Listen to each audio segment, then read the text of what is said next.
and somebody had brought these two homeless guys, and they had long hair, and they looked like they hadn't had a good wash and something to eat for quite a long time. What we're really trying to do is we have them from, let's say, 7 o'clock to 8 o'clock the next morning, so we've got 13 hours to try to fill them with not being pushed around, but to actually show that there are people who care, and for them to really enjoy their evening. So as I was saying, that first of all we get them to sort out their kits, so they go straight to their bags, they've got their names on. We have camp beds, and we have mattresses which we put down, which is theirs each night. They then set up their own beds. I think this is important because one of the things, especially when we get a new, I call them guests, I don't call them homeless, because I think that's a lot more friendlier towards them. As soon as they've set up their bed, and that's where they're going to sleep that night, at any time when they're feeling a bit uncomfortable, they're feeling a little bit nervous, or they just want to have a bit of quiet time, they can always go straight to their bed, straight to their bag, and they've got all their own personal stuff there. So we do that, and then about 8:30 we will sit down with them, and it can be up to about 20 of us, including the guests. We will all sit down, and it's like any normal meal. We all sit down, we all chat and ask how the day's gone, and stuff like that.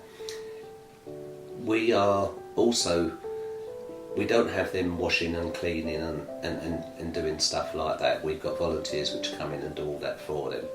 But it's amazing, we have lights out at 11 o'clock at night, but it's amazing how fast the time goes.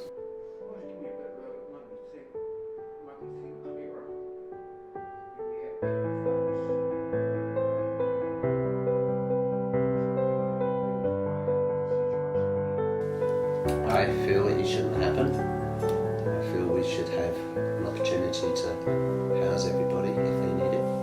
Trying to guide you in the right direction. Do this and don't take around go. Yeah, I've heard that before. Yeah, I do it my way. You take what they say to heart. Listen. Otherwise you can end up like the same as me on the street. You can't do that.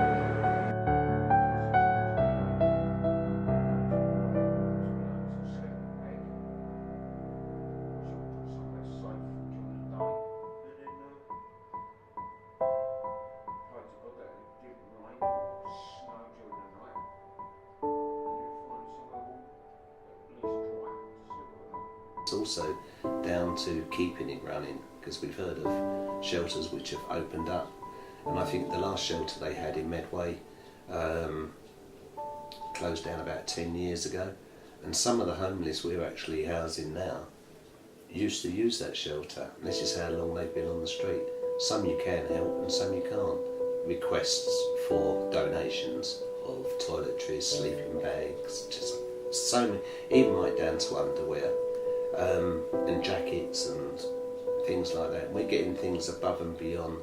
There are so many people in Medway actually deliberately going out their way, spending money to help us look after them.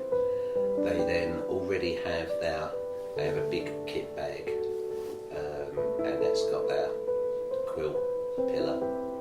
A couple of years, on and off. And some places I could go to, but I won't. I'd rather build the street because I won't name the place, but I went in there and I got stolen off of. I'd already done money stolen, brand new mobile phone. People say, well, if you go to this place, you at least have a room. And I wasn't being stolen off of, I won't. So I didn't want to know, couldn't care less.